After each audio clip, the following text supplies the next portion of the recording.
friends. I am Dr. Barkha Agrawal, Department of Psychology, RK College, Madhubani. Today, I will discuss Beck's cognitive therapy. ये bake की cognitive therapy जिसे American psychiatrist एरन D bake ने 1960 century में इसको विकसित किया था। उनका कहना था कि जो फीलिंग्स होती हैं, थॉट्स और बिहेवियर, ये तीनों चीजें आपस में इंटर रिलेटेड होती हैं। ये तीनों आपस में इंटरैक्ट करती हैं। ये थॉट का मतलब क्या है? Thought means how we think, emotions means या feelings means how we feel, behaviour how we act. और ये जो तीनों हैं वो आपस में इंटरैक्ट करती हैं। इसके पीछे जो इनका बेसिक आइडिया है वो ये कि अगर हमारी थिंकिंग पॉजिटिव है तो वो पॉजिटिव फीलिंग्स क्रिएट करेगी, और अगर पॉजिटिव फीलिंग्स है तो व्यक्ति का जो बिहेवियर होगा वो भी अडेप्टिव होगा, पॉजिटिव होगा।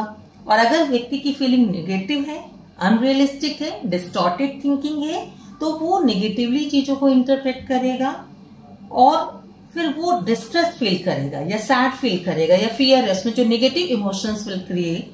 तो अगर फीलिंग्स नेगेटिव, अगर थॉट्स व्यक्ति का नेगेटिव है, अनरियलिस्टिक है, डिस्टॉर्टेड है, तो वो चीजों को, परिस्थितियों को नेगेटिवली इंटरप्रेट करेगा और नेगेटिव इमोशंस ही उसमें अराइज होंगे।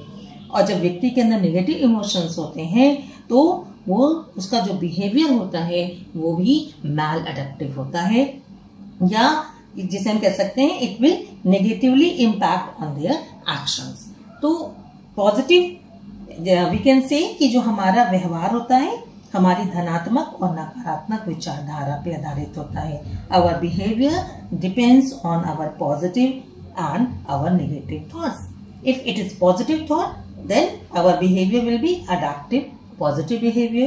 If our thoughts are negative, then our behavior will be maladaptive or negative behavior. So the question is what we have to do. तो यहाँ पर थेरेपिस्ट का रोल आता है। फिर हमें क्या करना चाहिए अगर हमारी थिंकिंग का, whether it is a positive or negative, हमारी थिंकिंग का अगर हमारे बिहेवियर पे, हमारी फीलिंग्स पे इसका असर आ रहा है, तो हम अपने थिंकिंग को कैसे चेंज करें, कैसे अपने व्यवहार को हम एक अडेप्टिव, एक रियलिस्टिक, एक हेल्पफुल, एक पॉजिटिव बिहेवियर में बदलें। तो how can we do it? तो यहाँ पर थेरेपिस्ट का रोल इम्पोर्टेंट होता है, जो कि बेक ने बताया कि यहाँ पर जो थेरेपिस्ट होता है वो क्या करता है, helps the client to change their way of thinking rather than gaining deep insight into their causes. तो यहाँ पर थेरेपिस्ट क्या कर रहा है, जो देखने का या सोचने का जो तरीका है, जो नजरिया है, जो नकारात्मक सोच है, उसको पॉजिटिव सोच में, पॉजिटिव थिंकिंग में बदलने के लिए क्लाइंट की मदद करता है और इसकी नकारात्मक विचारधारा को सकारात्मक विचारधारा में बदलने की कोशिश करता है या मदद करता है, ताकि व्यक्ति का जो गोल है, जो लक्ष्य है, उसे प्राप्त हो सके। जबकि फ्रॉइड की थ्योरी में क्या था, वो उसके कारण को जानने की कोशिश करते हैं कि क्या कारण है जिसकी वजह से व्यक्ति के, जो उस व्यक्ति के व्यवहार को प्रभावित कर रहा है। लेकिन बेक कहते हैं कि नहीं, only we have to help the client to change their way of thinking. तो ये जो अनरियलिस्टिक बिलीफ है उसको रियलिस्टिक, पॉजिटिव, हेल्पफुल थॉट्स में बदलने का प्रयास किया जाता है, so that a person could overcome from difficulties and could achieve their गोल। अब क्वेश्चन यहाँ पे आता है कि नाउ जैसा अगर हम इसको देखें तो गोल क्या है, helping client recognise distortion in their thinking and replace distorted unrealistic belief with more realistic, more positive और helpful thought. And this is the goal of a Beck cognitive therapy. The important question is कि ये जो distortion हमने word use किया, distortion in thinking, ये क्या है? इस तरह की जो थेरेपी है इसको एक्शन थेरेपी भी कहा जाता है। अब हम ये जानने की कोशिश करते हैं कि ये थिंकिंग में जो डिस्टॉर्शन है, जैसे डिस्टॉर्शन में जो त्रुटियां आती हैं, जो नेगेटिव थॉट्स आती हैं, वो कैसे आती हैं और क्या क्या है। तो जो पहला डिस्टॉर्शन है that is called the arbitrary inferences. इसका मतलब क्या हुआ कि jumping to conclusion without any evidence. किस तरह की नकारात्मक विचारधारा होती है, जब व्यक्ति आर्बिट्रेरी इन्फेरेंसेस जैसी जो उसके अंदर त्रुटियां उत्पन्न होती हैं, उसकी विचारधारा में, उसकी सोच में। यहाँ पर इसका मतलब क्या है? जब व्यक्ति बगैर किसी साक्ष्य के, साक्ष्य मीन्स होता है प्रूफ के, बगैर किसी तर्क के, किसी आधार के किसी निष्कर्ष पर पहुंच जाता है। Jumping to conclusion without any evidence, कोई आधार नहीं है, कोई सच्चाई नहीं है, कोई सत्यता नहीं है, और व्यक्ति अपने आप ही किसी कंक्लूजन को निकाल लेता है। जैसे कि एक एग्जाम्पल से हम आपको समझाने की कोशिश करते हैं। जैसे एक फ्रेंड, एक पार्टी ऑर्गेनाइज किया एक फ्रेंड ने, और उसकी जो खास दोस्त थी वो पार्टी में नहीं आती है। अब वो पार्टी में नहीं आती है तो व्यक्ति ने ये जानने की कोशिश नहीं करी कि मेरी दोस्त पार्टी में क्यों नहीं आया, मेरी दोस्त पार्टी में क्यों नहीं आई। उसने ये कंक्लूजन निकाल लिया कि वो मुझसे दोस्ती नहीं करना चाहती, वो मुझे पसंद नहीं करती है, और वो मुझसे दोस्ती तोड़ना चाहती है, व्हाटएवर। तो यहाँ पर कोई उसने सच्चाई जानने की कोशिश नहीं करी कि उसका पार्टी में ना आने के पीछे कोई कारण हो सकता है, कोई मजबूरी हो सकती है। बगैर सच्चाई को जानने सीधे से ये कर लेना, निष्कर्ष निकाल लेना कि उसको हमारी दोस्ती पसंद नहीं है, वो मेरे से दोस्ती तोड़ना चाहती है या चाहता है। This is called the arbitrary inferences. दूसरा जो डिस्टॉर्शन आता है जिसे हम कहते हैं सिलेक्टिव थिंकिंग। Selective thinking का मतलब क्या? Distortion of thinking in which a person focuses on only one aspect of a situation while ignoring all other relevant aspects. इसका मतलब क्या है कि व्यक्ति जब किसी घटना को देखता है या किसी परिस्थिति का आकलन करता है तो किसी एक ही पक्ष पर ध्यान देता है और घटना से जुड़े अन्य पक्षों को नजरअंदाज कर देता है, उसे इग्नोर कर देता है। यानी किसी परिस्थिति का, किसी घटना के एक पहलू पर ध्यान देना, बाकी और चीजों को इग्नोर कर देना, उस पर ध्यान नहीं देना। जैसे फॉर एग्जाम्पल एक स्टूडेंट ने एक आर्टिकल लिखा, उसने अपने टीचर को दिखाया, टीचर ने आर्टिकल को बहुत पसंद किया, उसकी तारीफ करी और साथ ही ये भी कहा कि थोड़ा सा इस आर्टिकल में पंक्चुएशन की प्रॉब्लम है, तो उस पर तुम्हें गौर करना चाहिए, उसको ठीक करना चाहिए। अब सब चीजों को उसने तारीफ करी कि आर्टिकल अच्छा लिखा है, अच्छी थीम थी, अच्छे से लिखा है, लेकिन तारीफ करने के साथ ही उसने एक छोटी सी कमी को बताया कि स्टूडेंट को अपने पंक्चुएशन पर ध्यान देना चाहिए। और इस चीज पर स्टूडेंट का जो रिएक्शन है, जो सोच है, वो ये कि वो ये मान ले कि टीचर को उसका आर्टिकल अच्छा ही नहीं लगा, उसने एक अच्छा आर्टिकल नहीं लिखा है, इसलिए टीचर को पसंद नहीं आया। तो बहुत सारी चीजों पे जो टीचर ने तारीफ करी, पसंद आया, उसने उन सब चीजों को इग्नोर कर दिया और केवल एक चीज को ही उसने ज्यादा फोकस किया कि टीचर को उसका पंक्चुएशन पसंद नहीं आया, इसका मतलब है कि ये आर्टिकल अच्छा नहीं लिखा था। तो this is called the selective thinking. अगला अगर हम डिस्टॉर्शन देखें, जिसे हम कहते हैं overgeneralisation. Overgeneralisation means होता है person draws sweeping conclusion based on only one incident or event and applies those conclusions to event that are unrelated to the original।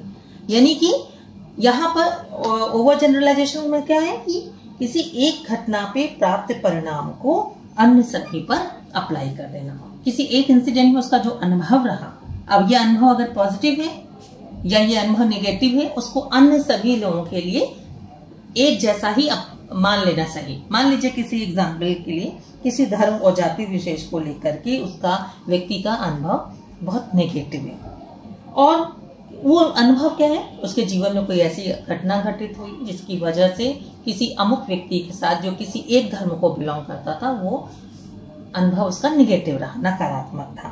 अब उस धर्म से जुड़े सभी व्यक्ति के लिए उसकी सोच बन जाए कि इस धर्म से जुड़े ये सारे लोग ही इस तरह के होते हैं, बहुत कट्टरवादी होते हैं या हेल्पफुल नहीं होते, व्हाटएवर जो भी उसका अनुभव जीवन में रहा। तो एक व्यक्ति से, एक घटना से जो उसका अनुभव है, चाहे वो पॉजिटिव हो या नेगेटिव हो, वो यहाँ पे वैसे हम लोग बात करते हैं नेगेटिव चीजों को, तो वो एक जो उसका नेगेटिव एक्सपीरियंस रहा, वो सारी चीजों को उन सारी उस धर्म से जुड़े अन्य लोगों पर भी उसने उसको सही मान लिया। या हम जैसे कहें कि जीवन में किसी एक व्यक्ति से धोखा खाए तो सभी व्यक्तियों पे व्यक्ति का विश्वास खत्म हो जाए और सभी पे वो अविश्वास करने लगे। This is called the overgeneralisation. जो नेक्स्ट है that is the magnification and minimisation. ये सब जो हम बता रहे हैं ये क्या है, these are the some you can say कि ये फैक्टर्स हैं, ये पॉइंट्स हैं जो कि डिस्टॉर्शन क्रिएट करते हैं थिंकिंग में। तो क्लाइंट जो थेरेपिस्ट होता है उसका रोल ही होता है कि ये सारे डिस्टॉर्शंस को खत्म करना, ताकि जब व्यक्ति की विचारधारा बदलेगी, वो पॉजिटिव होगी, हेल्पफुल होगी, तो रियलिस्टिक होगी, तो क्या होगा कि ऑटोमेटिकली उसका जो फीलिंग्स है वो भी पॉजिटिव डायरेक्शन में होगा। और जब व्यक्ति अच्छा सोचता है तो उसका जो बिहेवियर होता है वो भी कैसा होता है, पॉजिटिव होता है। तो यहाँ पर हम लोग बात करते हैं next distortion, that is a magnification या मिनिमाइजेशन। मैग्निफिकेशन का मतलब होता है कि व्यक्ति अपनी अच्छाइयों को ना देख करके बुराइयों को ही बढ़ा चढ़ा के देख रहा है, मैग्निफाई कर रहा है, अपनी बुराइयों को मैग्निफाई कर रहा है, बढ़ा रहा है, और अपनी अच्छाइयों को मिनिमाइज कर रहा है। Person blows bad things out of proportion while not emphasizing the good things. तो this also create distortion in our thinking. कि किसी घटना के सकारात्मक पहलू को ना देख करके नकारात्मक पहलू को बढ़ा चढ़ा के देना। जैसे एक छात्र का जो कि बहुत अच्छा था, उसने सारे सब्जेक्ट्स में, सारे एग्जामिनेशन में जो है वो बहुत अच्छा ग्रेड मिला उसे, सब में A ग्रेड था या B ग्रेड था, और किसी एक में उसको C ग्रेड मिल जाए। तो सब में A था लेकिन किसी एक पेपर में उसको C ग्रेड मिल जाए, और छात्र ये मान ले कि वो किसी योग्य नहीं है और जीवन में कोई कुछ भी अच्छा नहीं कर सकता है क्योंकि उसको इस पेपर में C ग्रेड मिला है। तो उसने और जो उसके अंदर अच्छाई थी उसको ना देखकर एक उसके अंदर जो कमी थी, मान लीजिए कोई बच्चा बहुत अच्छा है पढ़ने में, सब कुछ है, थोड़ी लैंग्वेज प्रॉब्लम है, तो वो अपनी अच्छाइयों को नहीं देख करके जो उसके अंदर लैंग्वेज प्रॉब्लम है उसको वो मैग्नीफाई करके देखो, उसे लगे वो जीवन में कुछ भी नहीं कर सकता है। या और चीजों में वो अच्छा है लेकिन अगर उसका मैथ्स बहुत कमजोर है तो वो ये मान ले कि वो पढ़ने में ही अच्छा नहीं है। दिस इज द मैग्निफिकेशन और द मिनिमाइजेशन, जहां व्यक्ति अपनी बुराइयों को ज्यादा बढ़ा के देखता है और अपनी या कमियों को ज्यादा बढ़ाता है और अपनी अच्छाइयों को कम कर लेता है। And the next one is personalisation. Personalisation means होता है इंडिविजुअल टेक रिस्पॉन्सिबिलिटी और blame for event that are not really connected to the individual. यहाँ पे व्यक्ति उन चीजों के लिए भी अपने आप को जिम्मेदार मानता है या खुद को ब्लेम करता है जिसके लिए वो जिम्मेदार है ही नहीं। तो ये this is called the personalisation. जैसे कि अगर वाइफ और हस्बैंड का अगर हम यहाँ पे एग्जाम्पल देखें कि हस्बैंड ऑफिस से मतलब आता है, जो कि बॉस ने उस समय उसके काम को लेकर के, उसका वर्क प्रेशर को लेके वो मतलब कुछ बोल दिया है और हस्बैंड बहुत गुस्से में है, एंग्री है, और वो घर आता है तो वो वाइफ से अच्छे से बात नहीं करता है या थोड़ा सा बिहेवियर बहुत ऑकवर्ड सा होता है या डांट देता है, और वाइफ ये मान ले कि हस्बैंड इसलिए गुस्सा है क्योंकि इसमें उसकी गलती है, कुछ उससे गलत हुआ है और उसने सही ढंग से काम नहीं किया जिसकी वजह से हस्बैंड उससे नाराज है, ये बगैर जाने कि उसके साइड ऑफिस में कोई प्रॉब्लम थी या बॉस कुछ वहां पे भी वर्क फील्ड में भी प्रॉब्लम हो सकती है। वो उस चीज के लिए, हस्बैंड के गुस्से के लिए खुद को ब्लेम करती है कि उसकी गलती थी जिसकी वजह से हस्बैंड नाराज हो गया। तो दिस इज अ पर्सनलाइजेशन, उस चीज के लिए भी अपने आप को ब्लेम करना जिसके लिए वो कारण है ही नहीं। तो according to Beck, this distortion in thinking can create negative feelings and unrealistic belief that lead to maladaptive behavior। तो इस तरह से अगर हम देखें कि ये जो डिस्टॉर्शंस होते हैं हमारी जो सोच में, थिंकिंग में होते हैं, वो प्रॉब्लम्स क्रिएट करते हैं और व्यक्ति का जो बिहेवियर होता है, चूंकि उसकी फीलिंग भी नेगेटिव होने लगती है, नेगेटिवली चीजों को वो देखता है, नेगेटिवली इंटरप्रेट करता है, तो उसका बिहेवियर भी नेगेटिव होता है। नेगेटिव मीन्स होता है कि अनरियलिस्टिक हो जाएगा या माल अडेप्टिव बिहेवियर होगा, क्योंकि उसके थॉट्स ही नेगेटिव होते हैं। तो यहाँ पर during the course of treatment, जब थेरेपी चलती है, स्टार्ट होती है, तो सेशन में जो थेरेपिस्ट होता है वो क्लाइंट की मदद करता है कि वो अपने इस आइडेंटिफाई करे कि किस थॉट की वजह से उसके अंदर ये सारी प्रॉब्लम्स क्रिएट हो रही हैं, and try to change the destructive and disturbing thought that have negative influence on their behavior and emotions। तो यहाँ पर वो केवल हेल्प कर रहा है कि क्लाइंट अपने उस डिस्टर्बिंग थॉट्स को पहचाने और न केवल पहचाने बल्कि उसको परिवर्तित भी करे, उसको बदले, ताकि उसका जो नेगेटिव इन्फ्लुएंस है, नेगेटिव प्रभाव जो उसके बिहेवियर और इमोशंस पे पड़ रहा है वो नहीं पड़े। तो यही इस थेरेपिस्ट का रोल होता है। अब हम देखें तो इस जो कॉग्निटिव थेरेपी है इसका जो यूज किन किन साइकोलॉजिकल प्रॉब्लम्स में ये यूज होती है। तो पहला इसमें एंजाइटी है। एंजाइटी के केस में cognitive therapy is very useful. Phobia है, डिप्रेशन है, eating disorder, panic attack and anger. इसके अलावा भी हैं, but these are some psychological problems या psychological disease in which the cognitive therapy is very useful.